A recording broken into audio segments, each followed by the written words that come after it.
You have to be mentally ill to not admit that Drake's music quality has been in a steady decline ever since 2016. The man just keeps on dropping bloated after bloated albums where I'm keeping the third of the track list and throwing away the rest. And that ratio is getting worse as time goes on. And the reason why Drake keeps doing this is because he lacks the drive, the motivation to make a good album. Because he doesn't need to. He has reached a point in his career that no matter how bad the album is, it's still gonna do numbers because he has built a dedicated fan base that'll listen to whatever he drops. But I feel like 2025 is the year where Drake has more to prove than ever, and it's all thanks to the short king of rap.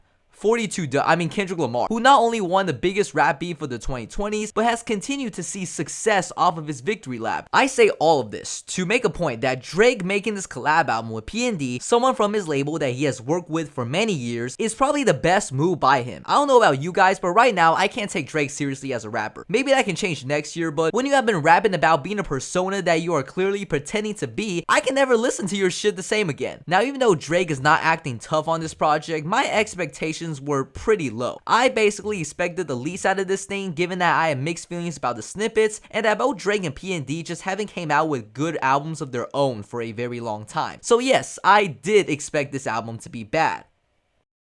I didn't expect it to be this bad. Not only do I think Some Sexy Songs for You is Drake's worst project, but I feel like this will go down as one of the worst records we'll hear this year. This album is just so empty. Like, I know using boredom as criticism is getting way too overused by fans, but if you gave me 21 songs consisting of a bunch of R&B tracks that sonically sound very similar to each other, I just don't know what to say. I think this project being a snoozer for me boils down to a few things. The first is a lack of chemistry between Drake and PND. Look at the track list. There are 6 solo Drake songs, 3 of them being back to back. What's the point of a collab album if Party just dips midway and doesn't show up until like 10 minutes later? It makes this project feel more like a Drake album with a bunch of Party Next Door features rather than the collab album between Drake and PND. And when the two are on a song together, they mostly sound bad. Mostly Party is the weak link out of the duo because half of the time he just sounds super horny, but that's not to take away the fact that listening to these two dudes on a song feel like they were in 2 different rooms. I'm not saying that they have to go back to back, although I kind of wish they did, but take a song like CN Towers, which admittedly didn't sound too bad when Drake came in first, but then Party crashes the party by showing up in the end with an unnecessary verse. The same thing goes for Celibacy or When He's Gone. It's just a lack of chemistry between the two. For the most part, it's Drake running the show, PND showing up for a hook or two and then leaving. I reviewed Kids See Ghosts a while back, and even though I didn't enjoy that album as much as Fantano, I still think it was a great project because it's something that neither Ye or Cudi could have made if they were on their own. Even take a trap album like The Voice of the Heroes, which just like this album does not have the best production in the world, but both Baby and Durk brought the best out of each other lyrically, and that's something I could not get out of this. Oh yeah, speaking about the production, that leads to my second point on this album. The production for most times is painfully mediocre. Expect to go through tracks where they just sound the same instrumentally. The best example for me is at the beginning and the end of the album. Just these super sleepy beats that are meant to serve no more than background music for the fans. One of the snippets was for the song Crying Chanel, which at that time I thought the song had some potential with that Drake part, but it only shows up at the end with most of the track being occupied by Drake's slow and lifeless performance. The only song that stood out to me production wise are Give Me a Hug and Nokia, which has these standout bass and synths. I will get into the details of some songs later on, but yeah, not too impressed on the production side. The third part I want to talk about are the lyrics and the vocals. Technically 2 separate things, but I'll tie them together in this video because they do not sound good. The horrendous auto-tune usage on tracks like Celibacy, On My Way, and Mothballs, where Drake says, "Now shorties call me Drake, not Aubrey Graham." I mean, what the fuck have they been calling you for the past 10 years, my guy? They sound like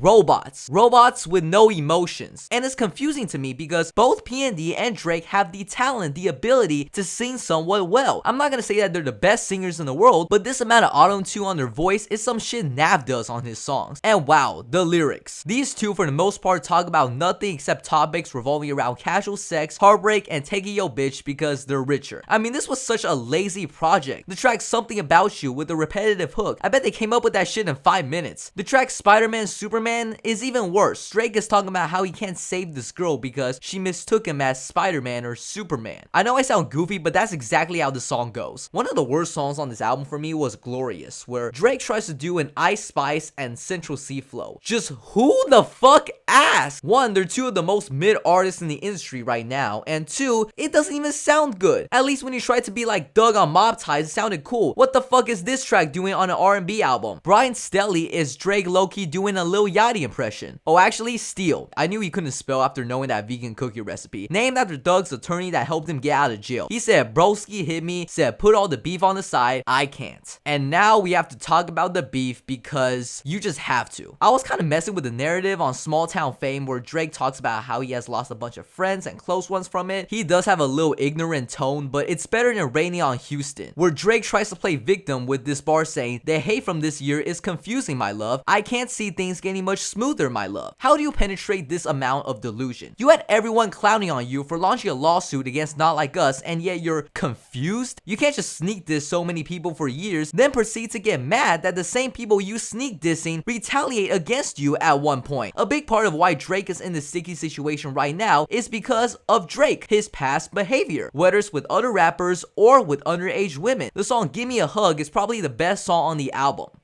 If your brain was located on your ass, this is the only rap song on the album where Drake really tries to persuade the audience that Kendrick didn't do shit to him, as if we were supposed to ignore the fact that he is having one of the best years for any hip-hop artist, winning 5 Grammys for a song calling you a PDF, performing that same song at the Super Bowl within a week. But you know what Drake said? They be dropping shit, but we be dropping harder shit. Fuck a rap beef, I'm trying to get the party lit. The only party these tracks are lighting up is the funeral party for your career. How do you make a song about you not caring about the beef when you were literally begging the man to drop on push-ups, telling Kendrick that you wanted all the smoke on a tailor-made freestyle, and then proceeding to play victim a year later? Drake spending all this time throwing shots at Joe Budden like, bro, he not even taking you seriously right now. Once again, I can't take Drake seriously as a rapper. I've already explained that in the beginning of the video. This song is probably my least favorite track on the album if it wasn't for Meet Your Padre, which, holy fuck, this song is atrocious. It has a standout production, all for the wrong reasons. Drake is back in his Spanish mode as he tries to do a shitty Latin pop song, except it's sounding worse than ever. This might be the worst track he has ever done. I wouldn't even blame Duolingo for wanting to kill himself after he heard this. I want to pay your rent and pay your taxes. She kissed my cheek and she said muchas gracias. I want your phone numero, por favor.